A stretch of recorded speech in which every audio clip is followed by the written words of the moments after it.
بسم اللہ الرحمن الرحیم۔ السلام علیکم۔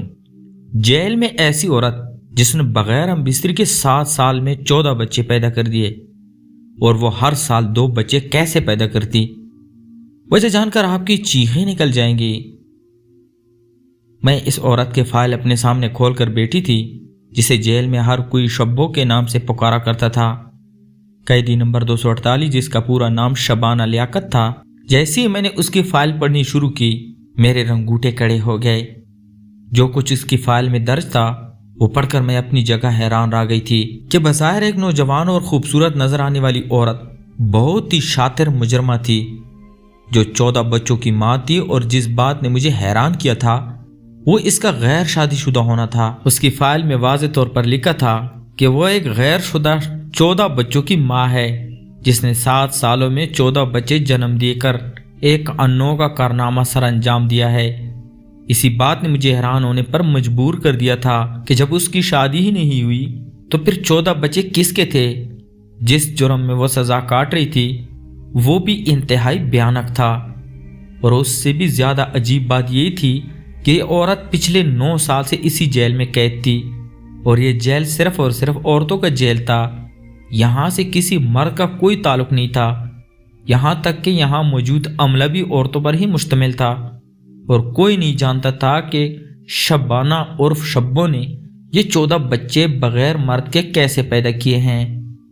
یہی بات جاننے کے لیے میں نے اپنے سارے ضروری کاموں کو ترک کر کے پہلے شبانہ کی فائل کو اچھی طرح اسٹڈی کیا، اور پھر اسے ایک الگ کوارٹر میں بلا کر اپنے سامنے بٹھا لیا۔ میں پوری طرح چوکن نہ تھی، کیونکہ اس طرح کے مجرمائیں عام عورتوں کی طرح نہیں ہوتی، بلکہ وہ کبھی بھی کچھ بھی کر جاتی ہیں، اور اپنی 15 سالہ نوکری میں مجھے اس بات کا بہت اچھی طرح اندازہ ہو چکا تھا۔ شبو مجھے دیکھ کر مسکراتے ہوئے کہنے لگی، میڈم صاحبہ، آپ کو مجھ سے ایسا کیا کام پڑ گیا ہے جو آپ نے مجھے تنہائی میں بلا لیا ہے؟ میری نظر اس کے پیٹ پر تھی، جس کو دیکھ کر میں بتا سکتی تھی کہ وہ کم سے کم 7 مہینوں سے حاملہ تھی۔ شبانہ نے میری نظروں کی تپش کو محسوس کیا تو ہنستے ہوئے کہنے لگی، اچھا تو آپ کو میرے حمل میں دلچسپی ہے؟ اس اندھیری کوٹری میں اس کی ہنسی بہت بھیانک معلوم ہو رہی تھی۔ میں نے سختی سے کہا کہ مجھے زیادہ کچھ نہیں جاننا سوائے اس کے کہ جب تم شادی شدہ نہیں ہو تو پھر تم نے 14 بچے کیسے پیدا کر لیے ہیں، اور وہ بھی اس کال کوٹری میں رہتے ہوئے جہاں کسی مرد کا تو دور ہوا کا بھی گزر ممکن نہیں۔ اور اب جو بچے تمہارے پیٹ میں ہیں ان کا باپ کون ہے؟ میرے سوالوں کا جواب دینے کے بجائے شبانہ ایک دفعہ پھر کھل کر ہنسی تھی۔ ایسا لگ رہا تھا جیسے اس پر ہنسی کا دورہ پڑ گیا ہو۔ کانسٹیبل نے میرے اکیلے یہاں آنے سے پہلے ہی مجھے خبردار کیا تھا کہ شبو ایک نفسیاتی عورت ہے، اور جیل میں ہر کوئی اس سے دور رہتا ہے، یہاں تک کہ اسے ایک علیحدہ کوٹری میں بھی اسی لیے رکھا جاتا ہے کہ وہ کسی کو نقصان نہ پہنچا دے۔ پرانی جیلر کے بھی اس نے بری طرح سر پھاڑا تھا، اور اس کے سر پر 10 ٹانکے آئے تھے، اور جیسا جرم کر کے وہ یہاں تک پہنچی تھی وہ کسی بھی حد تک جا سکتی تھی۔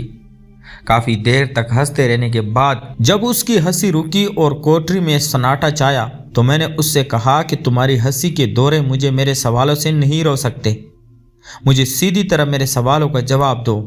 آخر تم کس طرح حاملہ ہوئی ہو، اور تمہارے بچوں کا باپ کون ہے؟ تم کس طرح مردوں کے ساتھ تعلق قائم کرتی ہو؟ آخر مجھے بھی تو پتہ چلے۔ جب میری سختی میں کوئی کمی نہ ہوئی تو شبانہ میرے قریب آئی اور میرے کان کے قریب آہستہ سے اپنا منہ کر کے دھیمی آواز میں کہنے لگی کہ سچ سچ بتاؤں، یقین کرو گی اس لمحے مجھے واقعی ہی وہ کوئی پاگل عورت معلوم ہوئی تھی۔ ایک لمحے کے لیے تو میری ریڑھ کی ہڈی بھی سنسنا اٹھی تھی، کیونکہ وہ میرے بے حد زیادہ قریب تھی اور جسامت میں مجھ سے زیادہ لمبی چوڑی تھی، اور اس کی فائل پر درج اس کے کارناموں نے مجھے پہلے ہی بہت زیادہ چوکنا کیا ہوا تھا۔ میں نے اپنے آپ پر قابو پاتے ہوئے سختی سے کہا کہ ہاں، میں صرف اور صرف سچ ہی سننا چاہتی ہوں، کیونکہ جھوٹ سے مجھے نفرت ہے، اور اگر وہ مجھے سچ بتائے گی تو میں اس کی جان بخش دوں گی، ورنہ اسے میرے عطب کا شکار ہونے سے کوئی نہیں بچا سکے گا۔